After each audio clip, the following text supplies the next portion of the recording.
सोलापूर शहरातील रस्त्यांवर फिरणारी मोकाट जनावरे नागरिकांच्या सुरक्षिततेसाठी मोठा धोका ठरत असून विशेषतः वयोवृद्ध, गरोदर माता, लहान मुले व दिव्यांग व्यक्तींना याचा त्रास सहन करावा लागत आहे।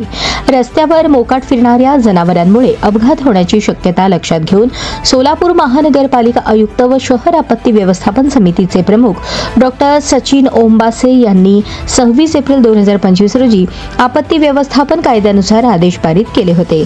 सदर आदेशानुसार महानगरपालिकेच्या कोंडवाडा विभागामार्फत अशा मोकाट जनावरांना पकडून त्यांना महानगरपालिका परिसरातील अधिकृत गोशाळांमध्ये कायमस्वरूपी ठेवण्याचे निर्देश देण्यात आले आहेत। या आदेशाच्या अंमलबजावणीसाठी यापूर्वी दिनांक 11 जुलै 2025 रोजी सोलापूर महानगरपालिकेमध्ये संबंधित विभागांची संयुक्त बैठक आयोजित करण्यात आली होती।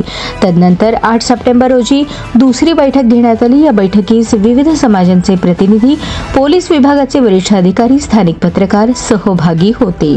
या बैठकीत जनावरांच्या बंदोबस्तासाठी आवश्यक त्या कायद्यांची माहिती, अंमलबजावणी प्रक्रिया आणि सर्व संबंधितांनी सहकार्य कसे करावे याबाबत सविस्तर चर्चा झाली।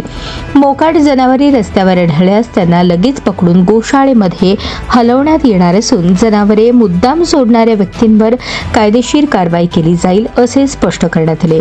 या बैठकीस तपन डंके, नियंत्रण अधिकारी 1 शिवाजी राऊत, वरिष्ठ पोलीस निरीक्षक जेल रोड पोलीस ठाणे, सतीश दावणे, सहाय्यक पोलीस निरीक्षक फौजा चावडी पोलीस स्टेशन, किरण बनसोडे, वरिष्ठ पत्रकार दैनिक तरुण भारत, विजयकुमार पिसे, वरिष्ठ संपादक सहमंत्री विश्व हिंदू परिषद, राहुल पावले, देविदास मेटकरी, मनोज सोलसे, लखन अंजिखाने, संतोष गायकवाड, श्रीकांत देडे, शुभा शहापूरकर, तोडकर, महादेव शेरखाने यांची उपस्थिती होती।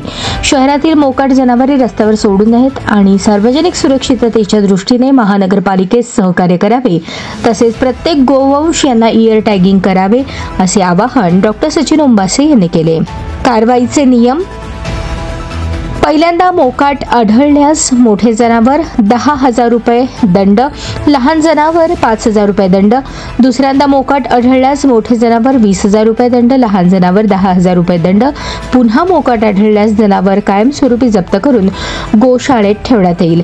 इयर टॅगिंग नसलेली जनावरे: अशी जनावरे थेट कायमस्वरूपी जप्त करून गोशाळेत ठेवण्यात येतील। यासाठी कोणताही दंड आकारला जाणार नाही। जनावरे सोडवून घेण्याची प्रक्रिया: जप्त झालेली इयर टॅगिंग असलेली जनावरे सोडवून घेण्यासाठी मालकाने दंड भरल्याची पावती 100 रुपयाच्या बॉन्ड पेपरवरील स्वयंघोषणापत्रासह सादर करावी लागेल। ही प्रक्रिया 10 दिवसांच्या आत पूर्ण केल्यासच जनावरे परत मिळतील।